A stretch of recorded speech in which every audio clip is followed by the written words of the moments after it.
I think I'm live. I think I'm live. Hi, it's me, Vicky Marie. Hope you've all had a good Wednesday. And before I start this, telling you about this this case, this is a trial that's going on actually at the moment. It's happening. Well, when I say now, not probably now at this time, but this trial is undergoing at the moment. But I just want to give a little warning because I'm going to talk about, well, you know, to describe him as a twonk is like, to describe them as twonks is just not good enough really to describe these people. And this is Constance, Marten and Gorden.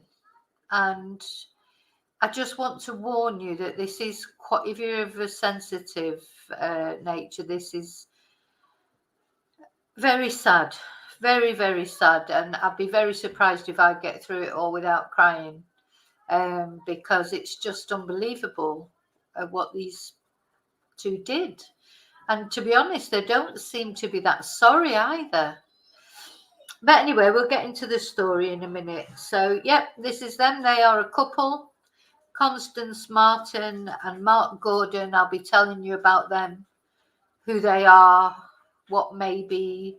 I don't know the whole story about their relationship. I don't know how they met, but I'll be telling you a little bit more about them and what an unlikely couple they are and how it came that this tragedy happened, or why they're saying that it led to this tragedy, but there is no excuse. At the end of the day, what happened, the reason why you've got to be careful with this, why I'm giving you a warning, is it did lead to, their actions led to the death of a baby, a very recently born baby, Victoria, their baby.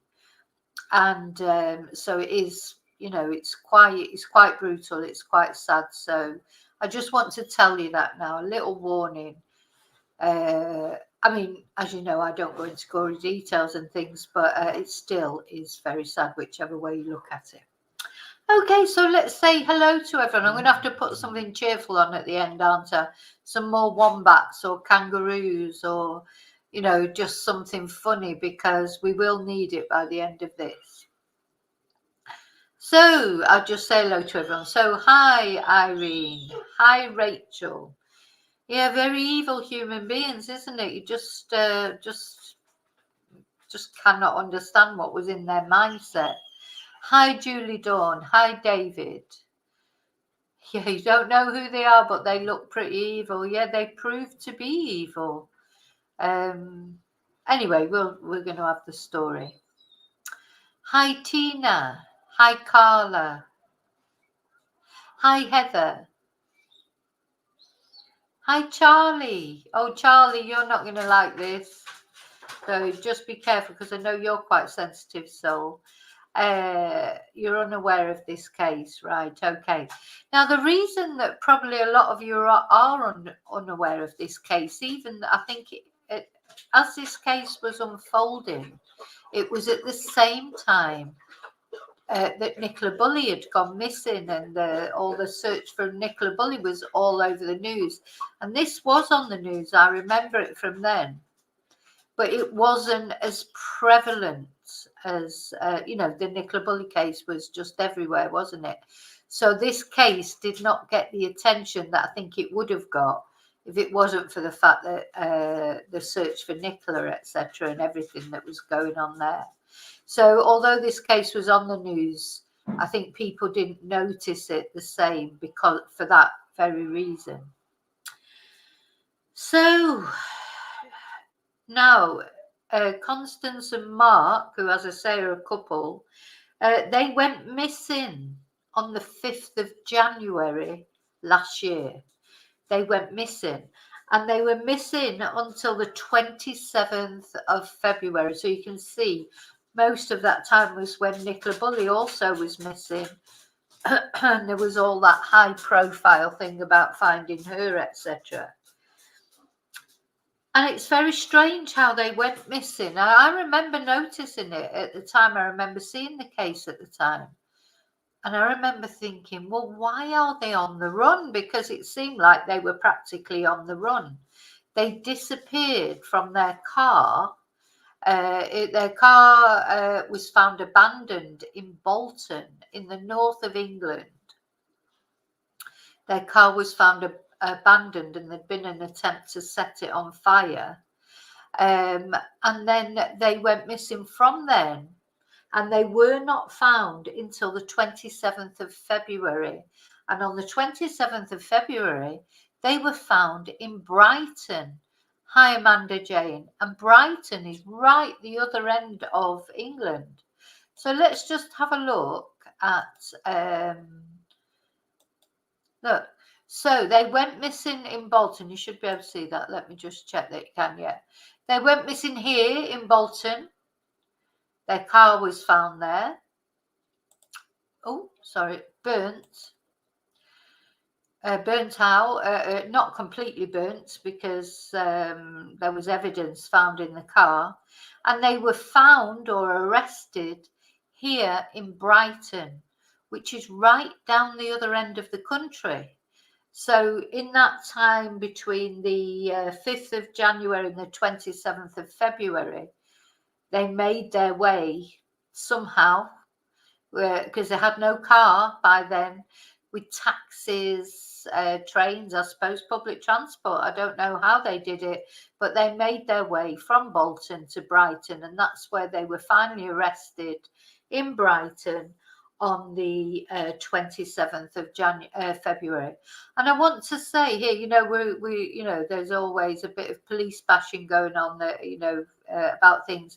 But I think I personally think the police did really well here. And when we see them being arrested, you see that the police, they do put their lives in their hands. You know, they put their lives at risk every day. You know, and we shouldn't be too critical. So there's a lot of police out there who do a really good job, and I think we have to acknowledge that, as well as the fact that a lot of them don't.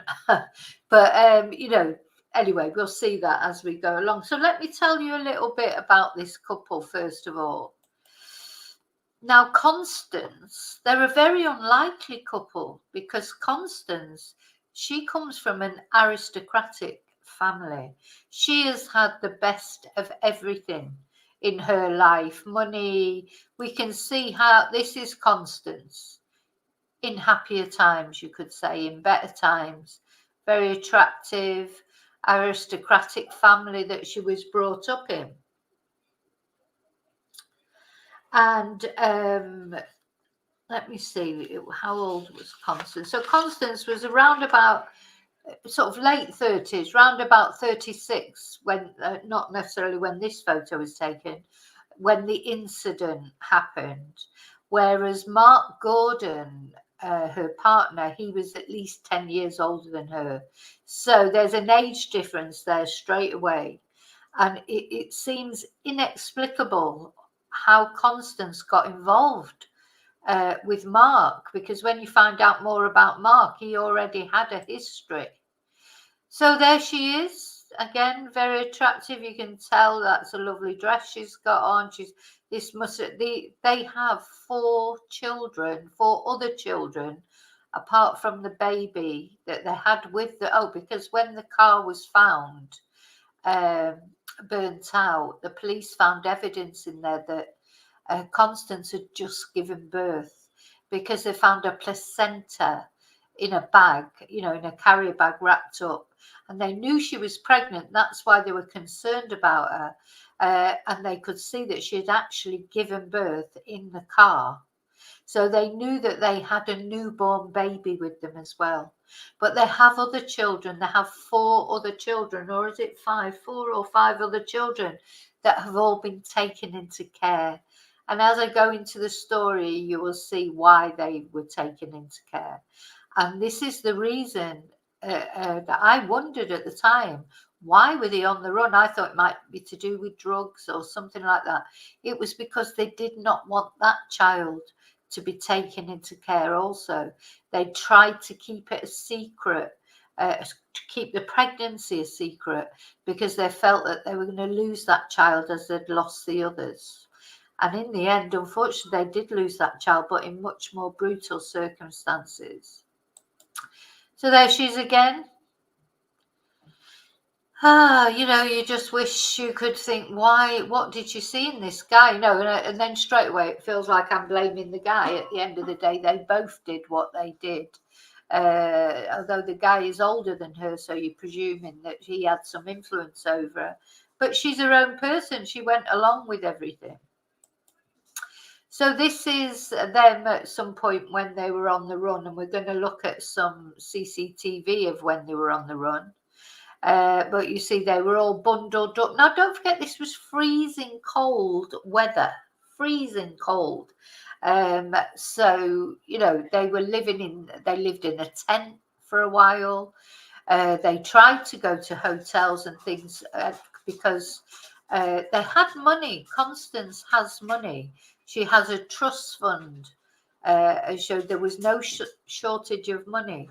But the problem is when you go and try and stay in a hotel, they want evidence of your identity, and she had no ID with her, or maybe just didn't want to show her ID, because they were all over the news at the time. There were pictures of him. As I say, not as, I think if it wouldn't have been for the Nicola Bulley case, I think this case would have been much more noticed. Now, this is Mark when he was younger. So let's learn a little bit about Mark. Now, Mark was British. He was born in Birmingham in the West Midlands in 1974. So he's like in his late 40s now. He's about approximately 10 years older than Constance. And the reason you're seeing him in a prison outfit there is because then his mum took him to live in America, and they went to live in America, to Florida. So he went to live in Florida with his mother when he was in 1986. And then at the age of 14, while he was living in Florida, it's alleged, I say it's alleged, I mean it was proven because he received prison time for it. It's alleged he broke into a neighbour's apartment or property, and he raped her at knife point. And he was found guilty of that offence. He was found guilty of armed kidnapping, 4 counts of armed sexual battery, 1 count of burglary with a deadly weapon. He was sentenced to 20 years in prison. He was 14 years old at the time. So, you know, he's a bit of a twonk, isn't he? He's not like a nice person. And he was sentenced to 20 years in prison, and he served his prison sentence. And then when he finished his prison sentence, he was deported back to the UK. So it's not only immigrants that come to Britain who, you know, that America didn't want him and deported him back to the UK in 2010. So in 2010, he was deported back to the UK, and he was still protesting his innocence at the time. So this is Mark Gorden. And somewhere along the line, I'm not sure exactly how, where, or why, he's come into contact with Constance. They've started a relationship, and that is where Constance and her family became estranged with her aristocratic family, because they did not approve of Mark. Now, whether they knew about his prison history, I don't know, but they didn't like him, they didn't approve of him. And this created a rift with Constance and her family. But Constance had a trust fund, so it didn't affect her trust fund, so she still had money. And they got into this relationship. They had children. I mean, she looked so happy there with that little one. But these children, one by one, were all taken away from them, you know, for whatever reason. I'm not sure of the reasons, whether it's to do with drugs, whether it's to do with his history. I don't know. So I'm just going to come back to the chat, just make sure you're all okay. Yeah, right, Prince Charming, David.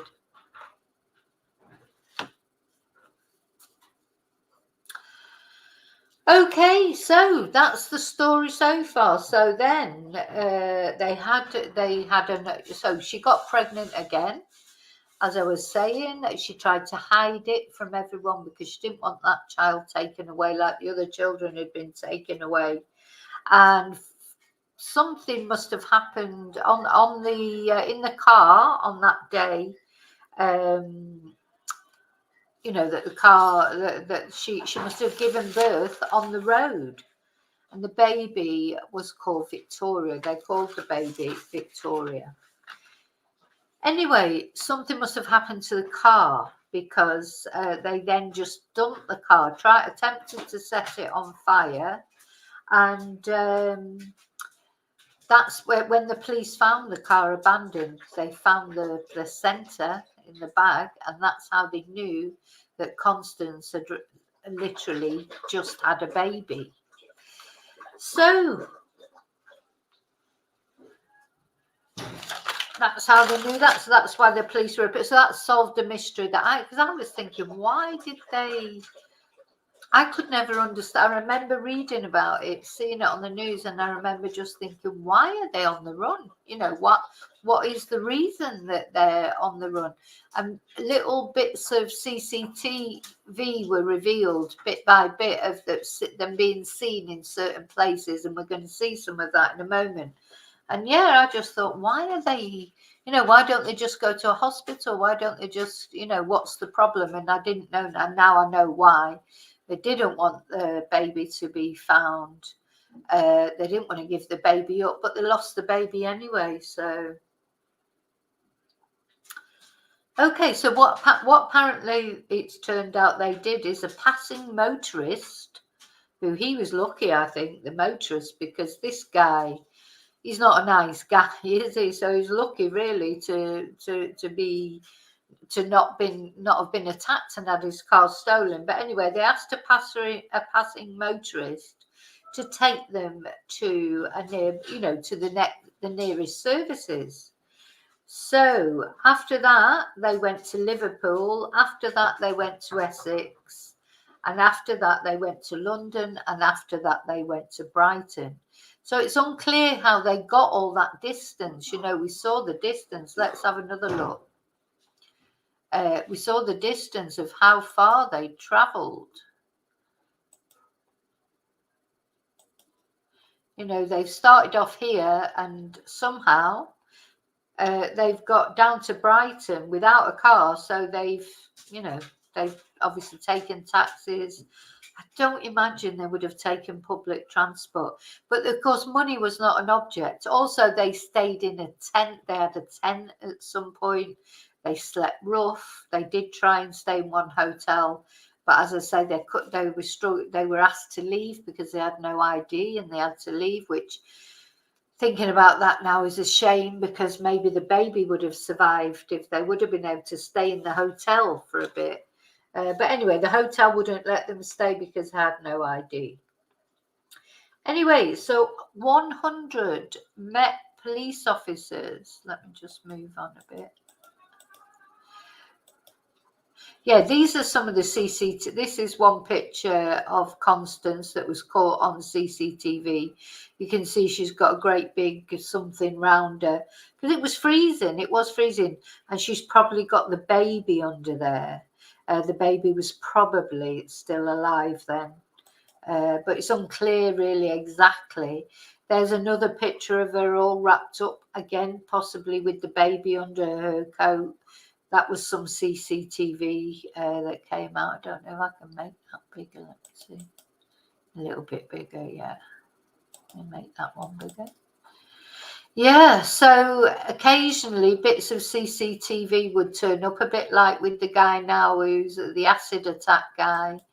But it's hard to find someone who doesn't want to be found. We're going to look at a couple of videos in a minute. So, well, let's have a look at this video. So this may upset you. This is what upset me. So this is a bit of CCTV that was captured of them in a cafeteria. And you can see here the baby, bless Victoria, is still alive there. The baby's there in the trolley. Constance has got face mask on, trying to hide her identity, I suppose. Here's the other twonk. God knows what she's saying to him there. She's obviously talking about the baby or something. And the baby is alive. You can see the baby moving.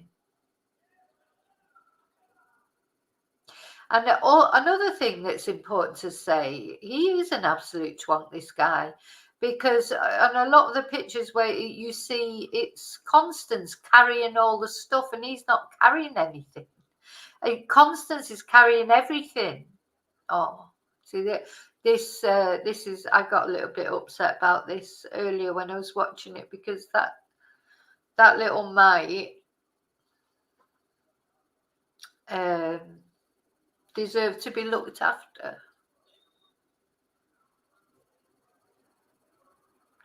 Deserved to be looked after and treated properly. And she was dragged around, you know, from one corner of the UK to another in the freezing cold weather. Now here, this is where they think. So this, I just need to warn you, because it's thought that when we see Constance here with this carry bag, it's one of those bag for lives. It's a Lidl bag. It's thought that the baby is in that bag, deceased by then, or if not deceased, it wouldn't be long before the baby died, because they just weren't looking after it properly. You know, they needed medical help for the baby, and they just didn't go to a hospital or try and help the baby in any way. Don't know what they thought they were doing. I just don't understand it at all. So when they were finally arrested, there was no baby with them. So the police knew that there had been a baby with them because of the evidence that they found in the car. And, you know, so the police's main concern by them was, where is the child? Where is the baby? And I'm going to show you them being arrested where they're asking that. But it's thought that the baby was probably in that bag.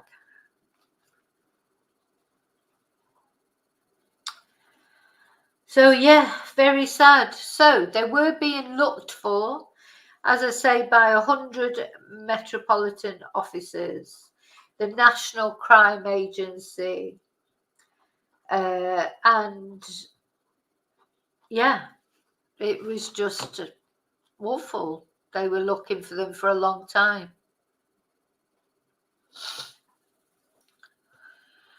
Oh dear, so sad, so sad.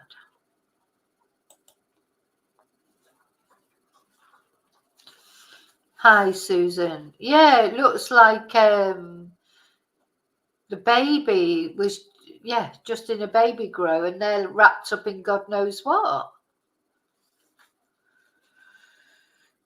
Oh dear. Anyway, they were finally found on the 27th of February, as I say, without the baby. And we're going to look at their arrest in a moment. We're going to look at some videos from their arrest. First of all, I just want to read you a couple of articles.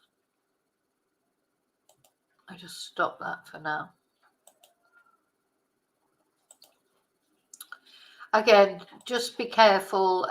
You know, just want to warn you, there's some upsetting things you know, these are things that have come out in the trial, because the trial is being conducted at the moment. And apparently on one stormy night, the baby was heard crying, or cries of a baby were heard. The high-pitched cries of a baby were heard during a stormy night on the South Downs, at about the time a fugitive couple were allegedly living off-grid with their newborn daughter. This was what was told in court. And wealthy aristocrat Constance Marten, 36, and Mark Gorden, 49, are on trial at the Old Bailey, accused of the manslaughter of their daughter Victoria. So it is alleged that they travelled across England in taxis, and they lived in a tent on the South Downs in a bid to keep the baby after 4 other children were taken into care. So they were arrested in East Sussex on the 27th of February, and days later, so when they were arrested, and it was obviously realised that the baby was not with them, there was a massive hunt started for the baby, a massive search, I should say. And they searched 90 miles of land was searched in Brighton and Newhaven, roundabout where they were found. 200 officers, helicopters, sniffer dogs, drones, thermal cameras. I'm surprised Peter Bolton didn't get involved, but of course he was busy elsewhere, I suppose, at that time. And it took them nearly 48 hours, but they did find the baby. Now, you know, that won't have been easy. I mean, the babies are tiny, aren't they? So to find that. But anyway, they found the baby on the 1st of March. They found the remains of a baby, which was presumed to be Victoria. And she was in a plastic bag, or an oldie bag for life. And she was hidden in the shed in an allotment and just covered over with rubbish, like she was a bit of rubbish. I mean, these two, they can only be charged with manslaughter because it won't be murder, but it should be murder, really, shouldn't it? And just, how you could do that to your own baby, I just don't know. And the reason that they're giving for it is because they didn't want to lose her, but they just let her die. And then covered her in rubbish and hid her. Just awful, isn't it? So then by the 3rd of March, they were charged with gross negligence, manslaughter, concealing the birth of the child, and perverting the course of justice. And it's been during the trial that the baby's name has been revealed as Victoria. So they're presuming that this trial will continue as long as the 8th of March. So there's maybe a lot more to come out yet. So there's somebody who testified at the trial, a Seaford resident, Sarah Hidden, said that she had heard a baby crying in the middle of the night on 2 consecutive nights last January. And days later, she was out walking her dog on a coastal path, and she thought she saw the fugitive couple that she'd seen on the news. And she said a couple of nights before she saw them, she heard the sound of the baby crying. She said, I was asleep, but the crying woke me up. And she said it seemed to be coming from the direction of a golf course on the South Downs, and it was continuous for 30 to 40 minutes. That poor baby, how it must have suffered. And she said on the first night it happened, there was a storm and the weather was windy and rainy. And she's told jurors, I know people take babies out to get them to sleep, but I didn't think they would do it in a storm. And then she heard the baby crying again a second night, and it was also raining. And she said it was very high-pitched, urgent sounding cries. And then a couple of, sometime between the 16th and 27th of January, which was when they were arrested, she took her dog for a walk, Oh, sorry, no, it was at the 27th of February that they were arrested. And she saw them and she moved to the side to let some ramblers go past and then bumped into them. And she said they just appeared out of the bushes. They were walking alongside each other, but they were not talking or looking at each other, but they were together. And the man was not carrying anything, but the woman seemed laden down with things, including bags and something on her shoulder, Mrs. Hidden said. My instinct was it was a small baby, but I did not see a baby. I don't remember seeing a head or legs. It was a position you would hold one, but it could have been another bag. So she said she saw a double take. She did a double take because she thought it was the police. I hope she phoned the police. Yeah, she said at that time. So the problem is she'd seen it on the TV about this couple, and she thought it looked a bit like them. But of course, they went missing in Bolton, so a lot of the concentration of the appeals was in the north of England early on. And she said so it was only later that she decided to phone the police after learning that there had been sightings in Newhaven and East Sussex. So, and then another witness said she told jurors that she had seen a man and a woman carrying a lifeless baby in a sling in Stanmer Park in Brighton. She said the baby was very pale, with her head wobbling, floppy and unsteady. And on Monday, this just shows you, doesn't it? On Monday, this is last Monday during the trial, her husband of 55 years told the jurors that she had insisted on telling the police about this sighting because she had failed to make a report about the babes in the wood murders of 2 girls in Brighton years before. Gosh, so she'd been sort of instrumental in 2 cases. I mean, you know, most people go their whole lives never get involved in anything like this or never have any, and this woman has been pivotal in 2 cases. Because she had been convinced during the Babes in the Wood murders, she had been convinced that she saw the perpetrator with the 2 girls, but she did not report it. And so she's never forgiven herself for not reporting it because she feels that it might have turned out differently. And so this time she said, I must report it. And she did report it. Anyway, the trial's continuing. Let me just come back to you. It is heartbreaking. It is heartbreaking. So, where are we going now? Let me see. We're going to look at when they were arrested now.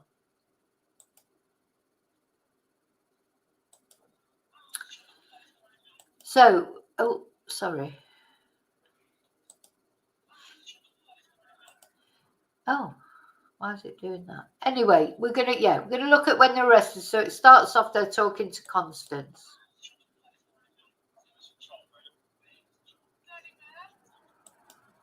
Oh, every time I try and turn the sound up, it goes back to this video.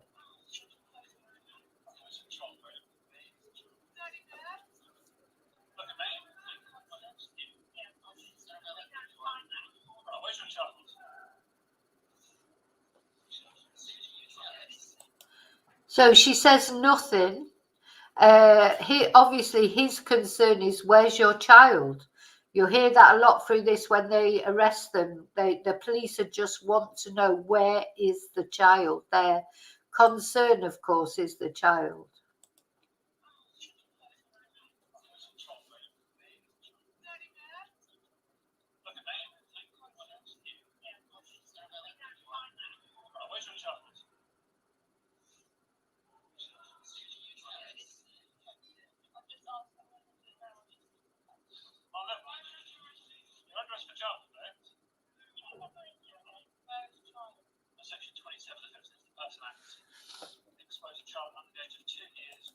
So this is when he is arrested, and they've sort of done this video sort of a bit back to front, because this is when they actually get him on his knees and put the handcuffs on him. But shortly you'll see when they very first see them and say, oh, hang on a minute, you know, they must have been looking for them, and they realize that this couple that they see is likely them.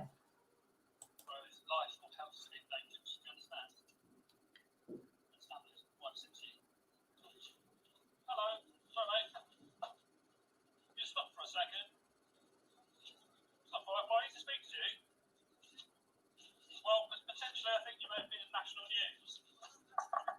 Right, it won't work for me. Put the stick down. Drop it. Now look at this guy's eyes. He looks drugged up to me. Definitely looks like he's on something. He's got a stick in his hand, so the policeman is saying to him, "Drop it, drop the stick." But his eyes are wild. This guy's eyes are wild. It's now. Put the stick down. I'll explain. Put the stick. Let go of the stick. The stick in your hand. Let go of the stick. Let go of the stick. Because at the moment. Yeah, he says, "Let go of the stick," and he's saying, "Why?" Well, you know, he's on another planet. He's definitely probably after the baby died. I expect they were high as a kite most of the time, to be honest. She looks like she's drugged up on something. Now, it's interesting to see this policewoman here. She looks terrified. You can tell. It's like, this is what I mean. You know, they do a very dangerous job, you know, and a lot of police, they are good, you know, they put their life on the line, if you like, to go out and do things. And they've caught this guy. Well, this couple, they don't know where the baby is. They don't know what they're walking into. I mean, who knows what they know about this couple and about their background? Do they know by now that this guy, he has done sort of bloody 20 years in prison in America? You know, he's not like, you know, he's a scary guy. And I think this policewoman, she's interesting to watch because she looks terrified. But then she comes out quite strong at the end.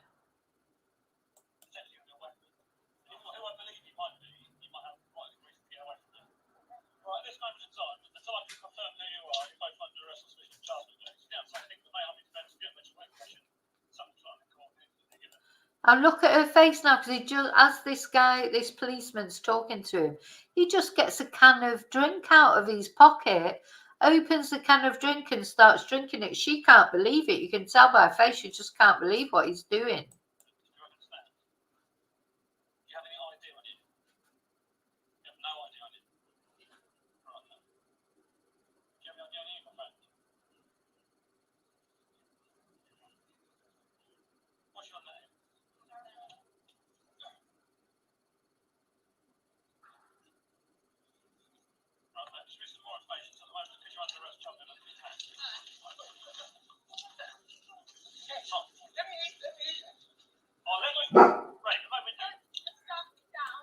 Now he's saying, "Let me eat." He's trying to get some food out of his pocket and eat it as they're trying to arrest him.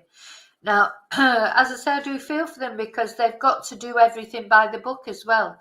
Because if they do one thing wrong, when this comes to court, they do one thing wrong, you know, talk to him in the wrong way, you know, his solicitor jumps on top of that, and then that's it. You know, can't convict him because there's something that they did wrong or they didn't say right, or, you know, so it's a very no wonder nobody wants to be a bloody policeman, and then they never get any credit for anything. They just get hammered if they do something wrong. But it'd be nice to get some credit when they do something right, really, wouldn't it? But watching this, so that girl who looked absolutely terrified, the policewoman, she then gets really strong and she just says, "Put the food down, we'll get you in handcuffs, then we'll talk about whether you can eat or not." And she just jumps right in. So although she looked scared, she came over quite authoritative, I think.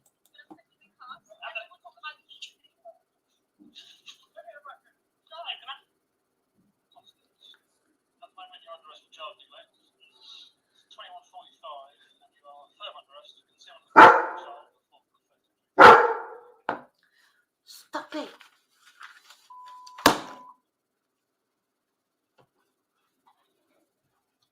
You are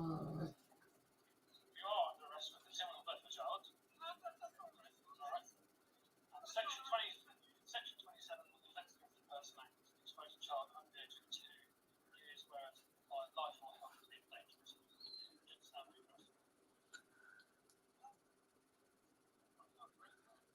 She's just in another world, isn't she? She's just in another world.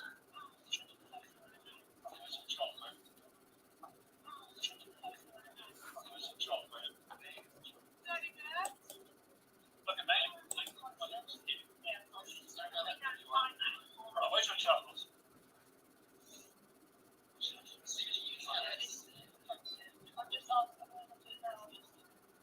Oh, no. You're under arrest for child neglect. Section 27 of the Defence Against Person Act expose a child under the age of 2 years, whereas life or health is in danger. Do you understand? Hello, sorry mate. You stop for a second. Stop for why I need to speak to you. Well, potentially I think you may have been in national news. Right, come away from me. Put the stick down. Drop it now. Put the stick down, I'll explain. Put the stick, let go of the stick. The stick in your hand. Let go of the stick. Let go of the stick. Because at the moment, I'm protecting you with a weapon. And who I believe you might be, you might have quite a good reason to get away from me. Right, at this moment in time, until I can confirm who you are, you're both under arrest on suspicion of child neglect. You don't say anything that may harm your defence. You don't mention one question. Something's like a court. Do you understand? Do you have any idea on you? You have no idea on you. Right. Do you have any idea on you, my friend? What's your name?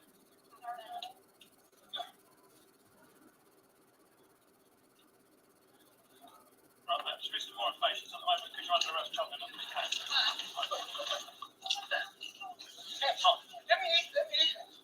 Oh, let me.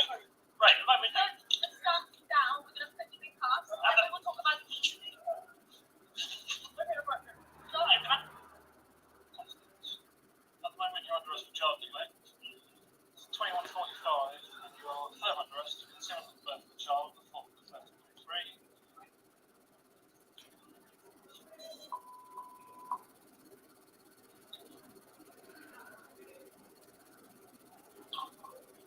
You are under arrest for concealment of the birth of a child. Alright. Section 27 of the Defence Against Person Act expose a child under the age of 2 years, whereas by life or health is being dangerous. Do you understand what you're asking? She doesn't really care, does she? You know, it just comes over to me like she just doesn't care. Anyway, they were arrested and they were charged, and the trial is underway at the moment. Now have a look at this artist's impression, because apparently they've just got eyes for each other. You know, there's a policeman sat during the trial.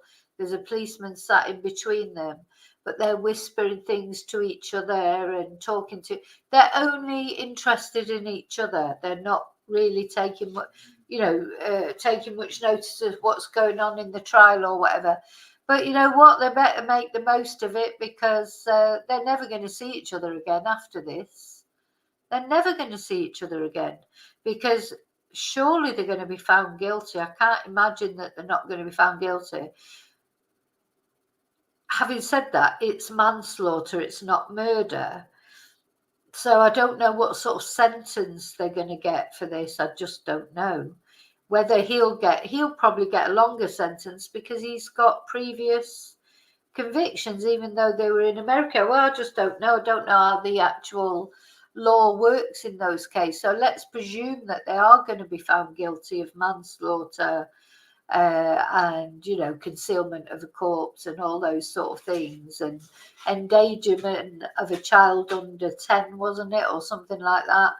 yeah, let's have a look. What have they actually been charged with? So, gross negligence, manslaughter, concealing the birth of a child, and perverting the course of justice. So, I don't know what sort of sentence those things warrant. Maybe they are going to see each other again sometime. She's quite young, isn't she? She's 36. He's more 46, but he's still not that old. Well, you know, we've seen that in Britain you only get 20 years for murder. So you're not going to get much more. You're not going to get more, are you, for manslaughter? God, what if they only get about, 5 years or something, or 10 even? God. I mean, they did kill that baby. That was murder, really. This I still find upsetting because the baby was alive here in the cafe. If they would have just gone for help, just gone to a hospital, just, I don't know, they were trying, supposedly, didn't want to lose the baby, but instead, the baby died. So what was the point in that?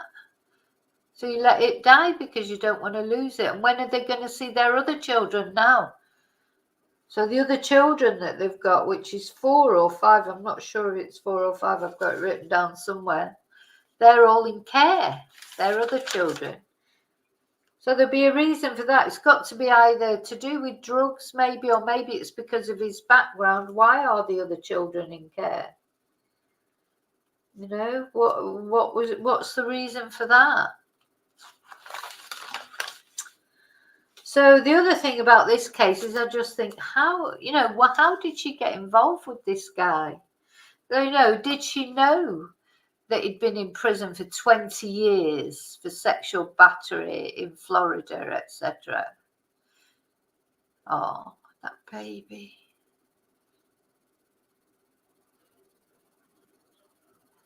I just want to reach into that video and pluck that baby out and take it to a hospital. God.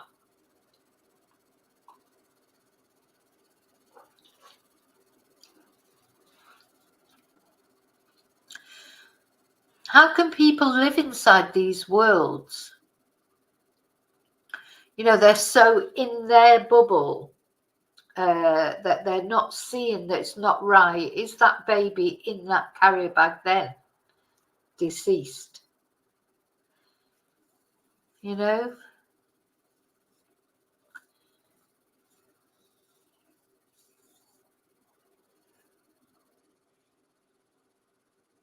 me. That poor little baby just never had a chance. Just as soon as it was born, it was taken away, bless it.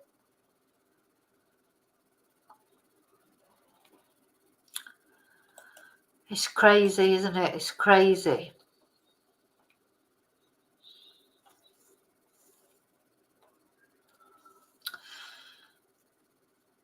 Hi, Caroline. Hi, Kelly. Okay, so there was one other article that I wanted to read you out.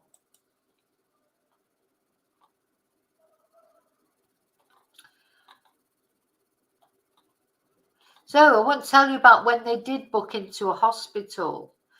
Sorry, not hospital, a hotel. So it's alleged that Constance, who's 36, and her partner, 49, Mark, were allegedly motivated by a selfish desire to keep their daughter Victoria after 4 other children were taken into care. So they've got 4 other children who were all taken into care, probably a good thing. And after their car burst into flames, which I think they set it on fire, they allegedly spent hundreds of pounds on taxis and lived off grid before their arrests on the 27th of February. And then on the 1st of March 2023, The baby was found dead in a little bag covered in rubbish inside a disused shed. How awful, though, as well. Just the lack of respect to show that poor baby, poor Victoria's body. So, jurors heard how a missing persons inquiry was launched on the 5th of January after a Peugeot the defendants were allegedly using caught fire on a motorway near Bolton in Greater Manchester.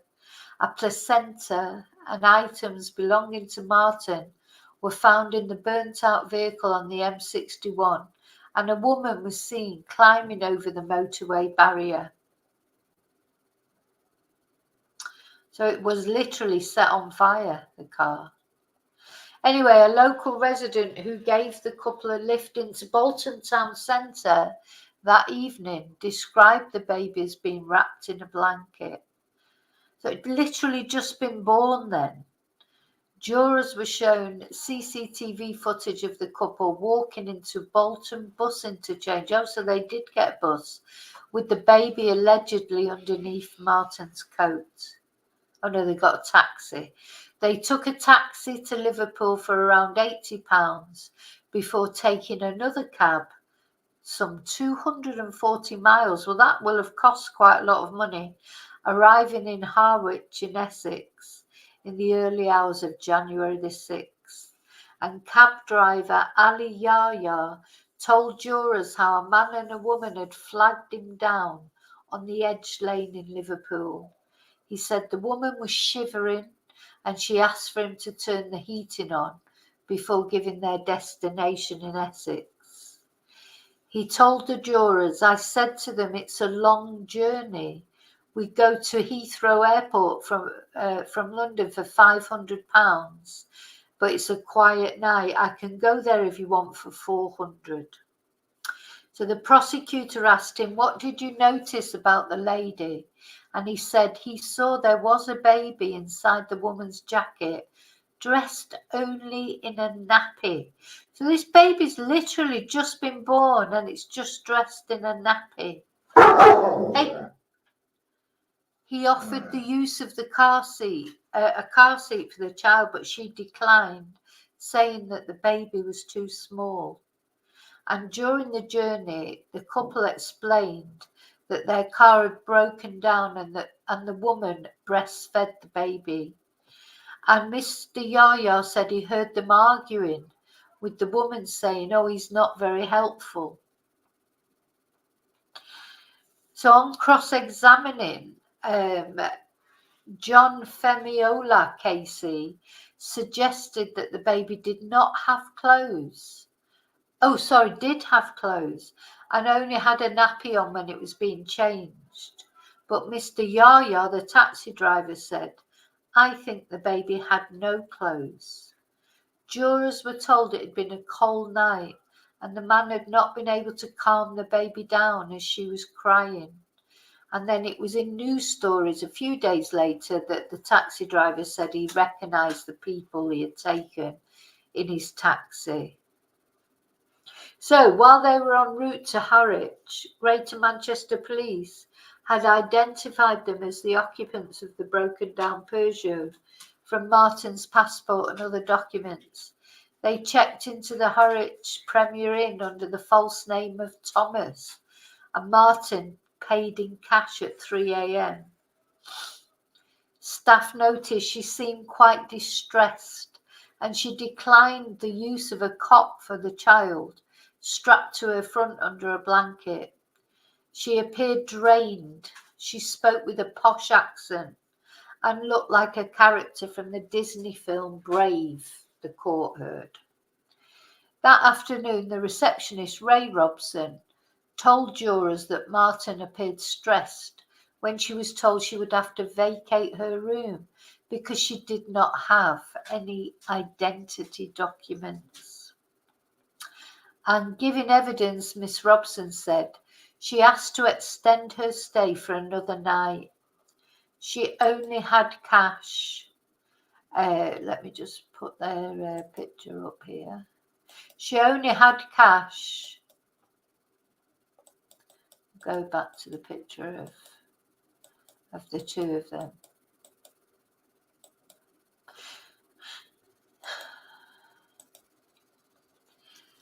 So she only had cash. She had no identification on her or a bank card because it was left in the car that had broken down.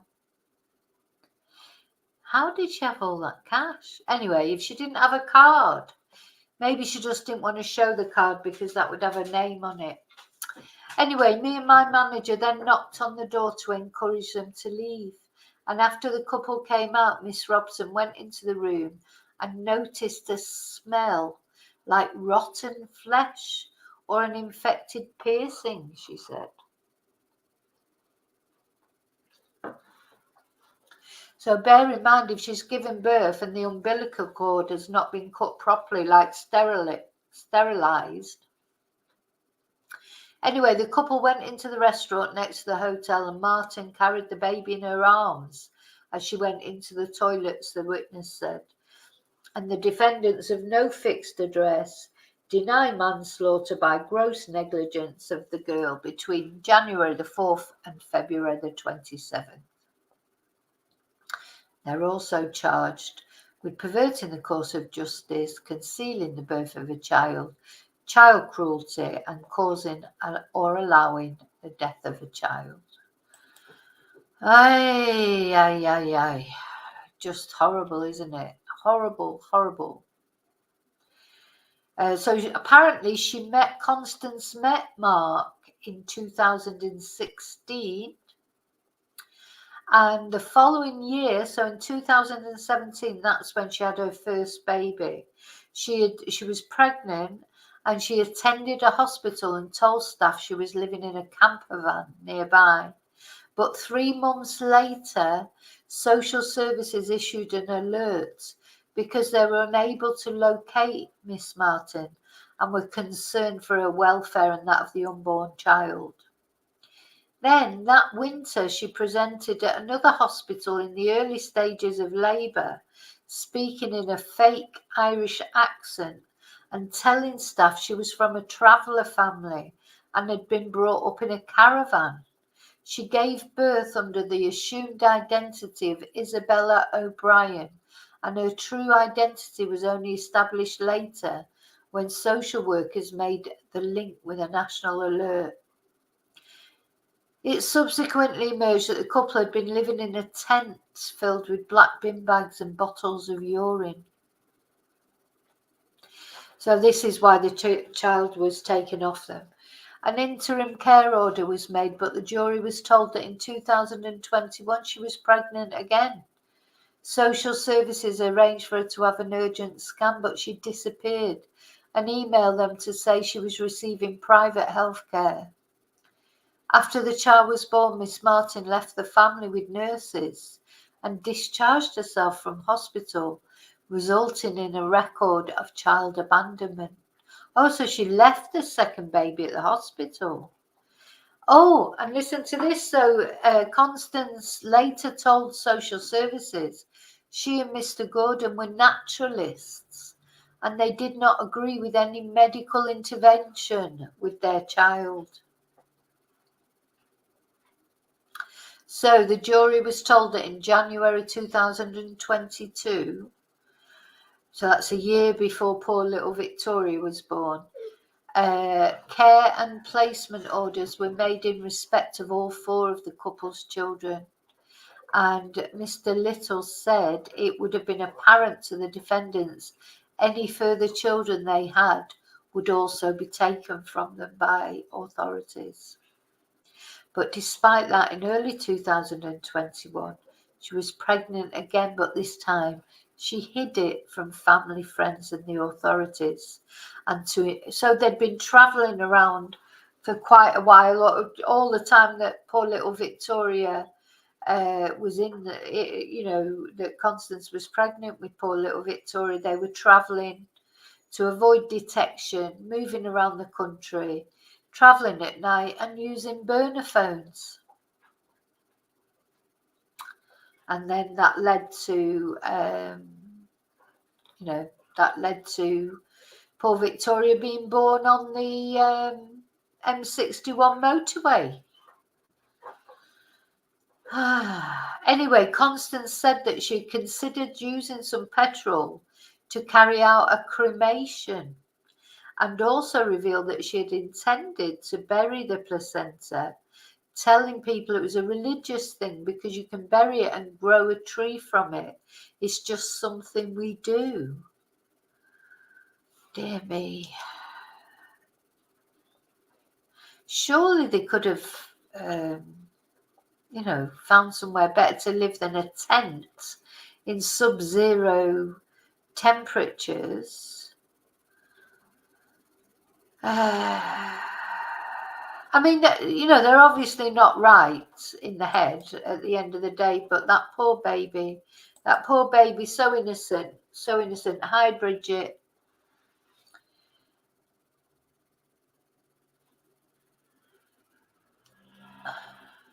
What's that?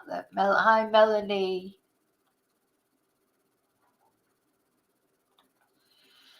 Yeah, well, yeah, Melanie, but you know what? She totally adores this man. So even now now she's escaped from him. She's escaped from him now. Even now in the dock, she's whispering in his ear, and so yeah, I'm sure there was coercive control there. But she's, if somebody was undergoing coercive control, etc., once, I know what I'd be saying now. I'd be saying I don't want to be sat anywhere near him. Just keep him away from me. I think once there may have been once at least that she didn't go into the dock. But when she's been in the dock with him, there's been a lot of whispering between them, etc. She may just be completely in love with him. People fall in love with strange people, don't they? It's you just looking at his face, you just think, oh my God, he's got such bad vibes coming off him. And I wonder if she knew about his prison record in America. Maybe she didn't know about it. But yeah, it's an awful case. It's an awful case because as much, I think, well, I just don't know. I don't know. Until you walk in someone's shoes, you don't know, do you? Oh, Melanie, I know. Well, we'll see what transpires. But she could turn against him now, couldn't she? Could she turn against him now, or do you think she's gone too far? I think I understand about, anyway, never mind. It's, I just, I don't, it just puts you off even getting in a relationship with anybody. I mean, I'm sure when she first met him, he was probably like, Prince Charming or whatever. But, then, and I know that you get into these relationships and it happens gradually. It doesn't happen overnight. I think what struck me was that as well, of her carrying all the stuff and he was carrying nothing. So not only she was carrying the baby, but she was carrying all the bags and everything, and he was just walking along with a bloody sandwich in his pocket or whatever that he tried to eat when the police arrested him. How did he? Oh, I don't know. I think women need an education, don't you? They need an education in, men do. Men need an education not to treat women badly, but also I think women, there should be some sort of course that you have to go on when you're at school, to spot these kind of things. I mean, I think it is more talked about now than it would have been years ago, isn't it? Coercive control, etc. I wouldn't have even known what it was when I was 19, 20 or whatever. But I think now young people do know about it, so hopefully they're more aware of it. I don't know if it's making any difference, but yeah. Oh.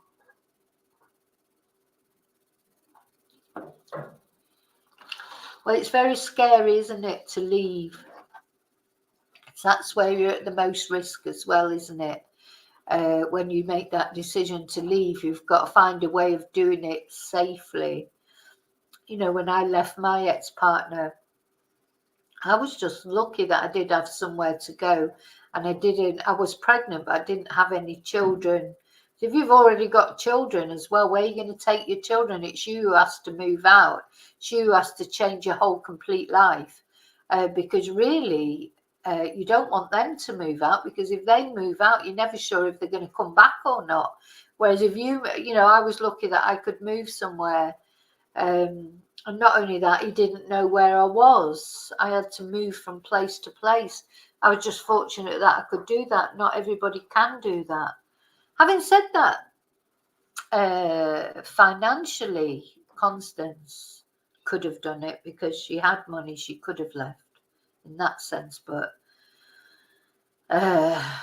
you know, who knows? Who knows, you know? But at the end of the day, this little baby has died.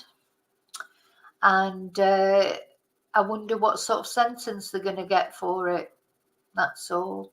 And what sentence do they deserve for it?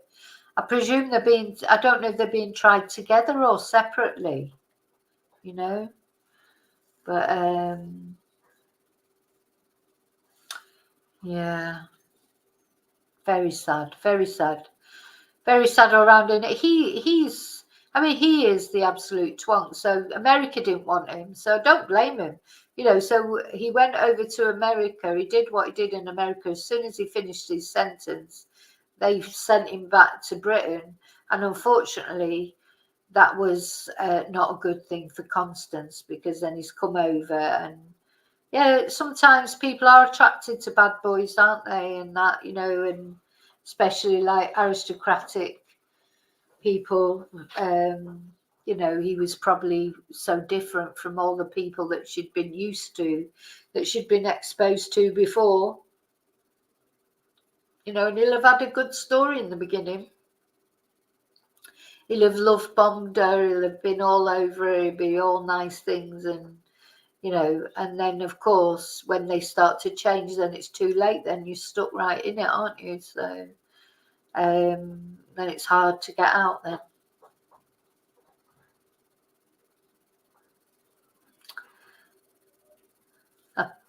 Melly says he's lucky she didn't stab him. Yeah, maybe. Yeah, maybe it would have been better if she did in a way, because if she could have, if you know, just anyway, for Victoria, the baby, maybe, I don't know. So it's a very sad story. So I feel like I've got to find something to cheer us up now. Let's find something to cheer us up. So, of course, the trial is continuing as well. So it's supposed to last maybe another right into March. So there's still a long way to go. You don't know what might come out again now from here. You know, there might be more to come out. Let's see what I can find.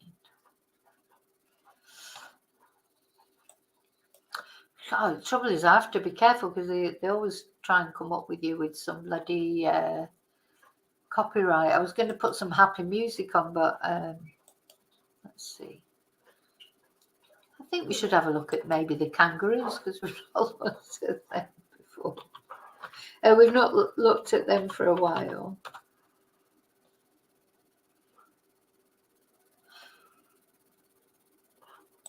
Right.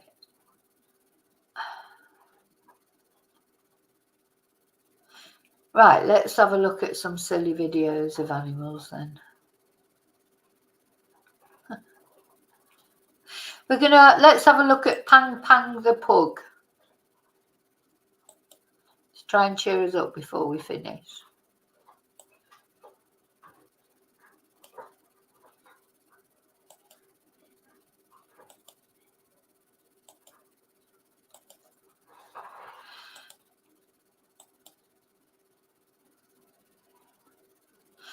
Pang Pang the pug. Oh, pugs are cute, I must say. My German Shepherd, once we were out in the campo, and a little pug just like that they sort of bounce, they come bouncing up towards, and my German Shepherd was terrified of it. Oh. Come on, Pang Pang.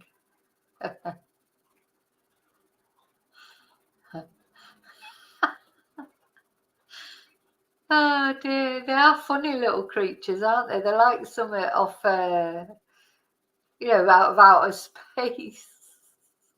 I think he's supposed to be banging those alarm things, but he's not doing it. Mum, Pang Pang, what are you supposed to be doing?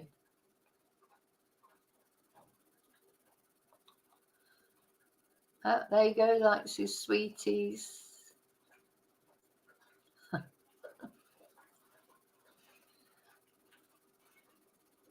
Oh. Oh, there you go. There's a giraffe and its baby. That cheers up. Back to Pang Pang again. Oh dear. Pang Pang's very popular on this. Supposed to be amazing animals, but it's just Pang Pang. Oh, I've tried this with my dogs. Have you got dogs? Have you ever tried it? He just wants to look under both of them. Our dogs never get it right.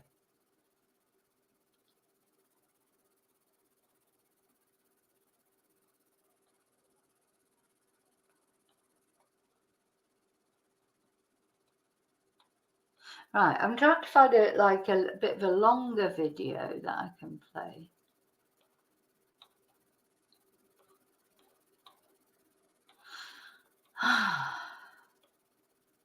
Oh, wow.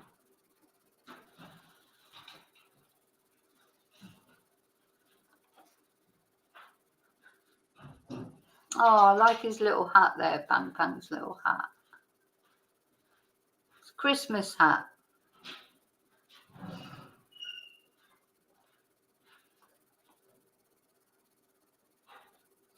Right, let's have a look at, see if I can find the...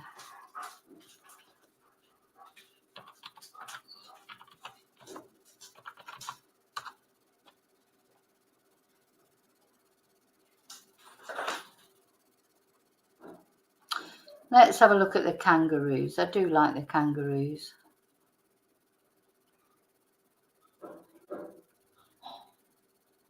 Look, the size of that is still getting in its mummy's pouch. Bloody hell. Wouldn't fancy carrying that around him. So this is what they grow up into when they're boys.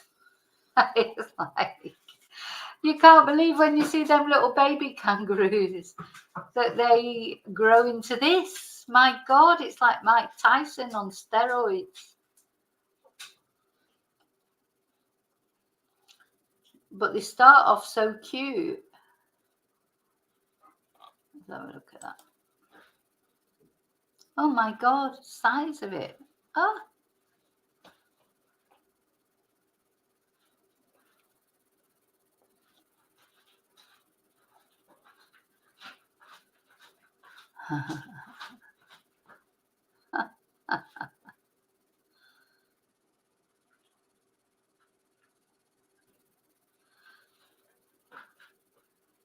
Yours are all upstairs. No, it's not.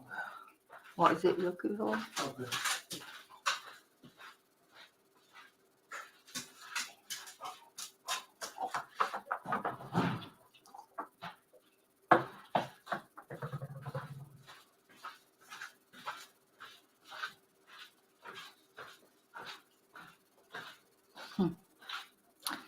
There you go, they're having a little scratch. Got the ooh, just bumped right into that post then. Anyway.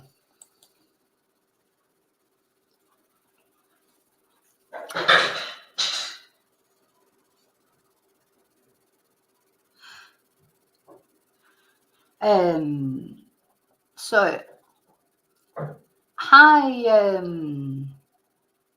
Hi Maria, what are you saying? Do you have a photo of my doggies? Hi Rio, we're nearly finished now.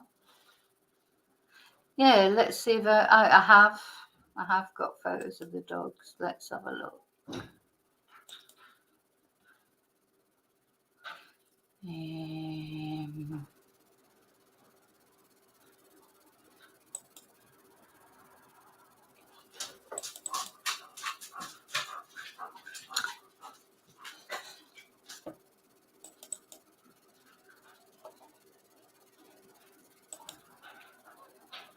Let's see if I can find it. Put them on.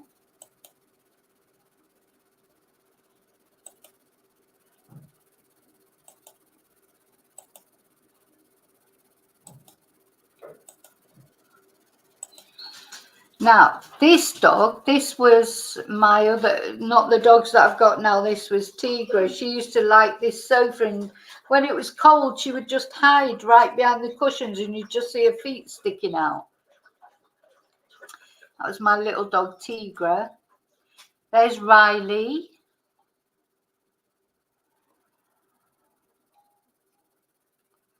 With his big red nose. Oh, bless him. His little Mohican. That's Rocky and Riley. So these are my two dogs. There's Riley again. And Rocky. Rocky really knows how to relax. Oh, where's that got to go? There's loads of photos on here. That's not it. Why is it just ending there?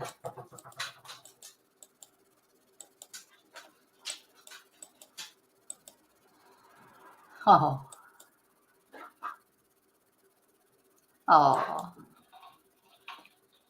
There's a little video.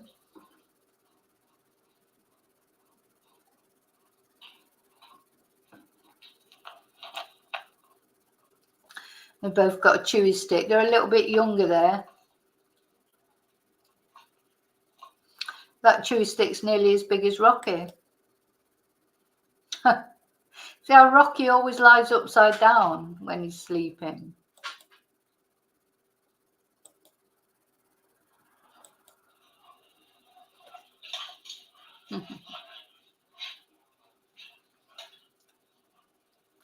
This is about 3 sofas ago. Go through so many sofas in this house because they just wreck every sofa. So I just keep getting more another second-hand sofa. Put a cover on it because they wreck every sofa. Oh, he looks dead young there, Rocky.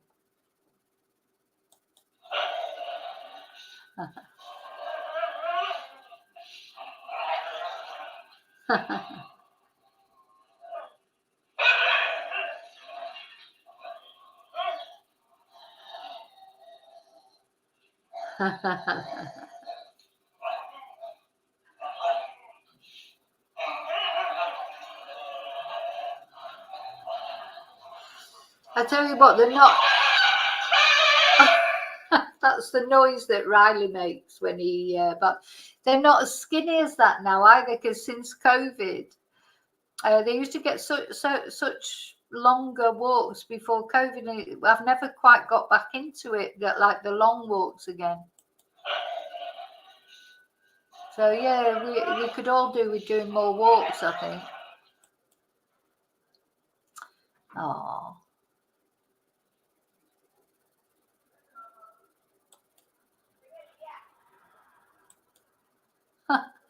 Look at him with his leg over Rocky there.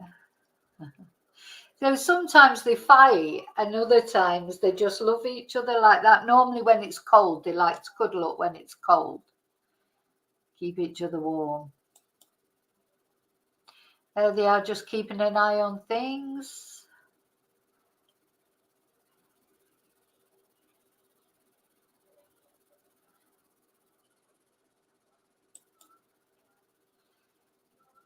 Oh, oh, what's going on out there? Actually, my sofa, I've moved my sofa from there now. They liked it when the sofa was up at the window so they could sit up and look out. Anyway. Just another cut. Oh, I've got loads. I could bore you for ages, but we just look at another couple and then.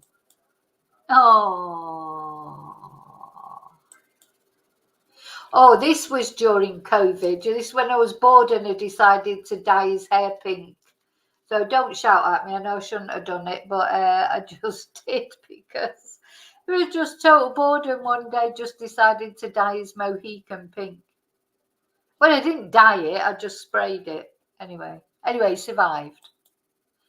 Oh. There he is with his pink Mohican. I haven't got that van anymore, but I had a pink van.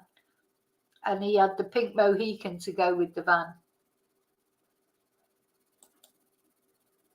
No, this is quite... So, this is what happens when you try and wash Rocky's toys. Because they get dirty, filthy. He's got like lots of little toys and that. And this is what happens. Are they being washed? They're being washed. You want your toys back? He goes mad.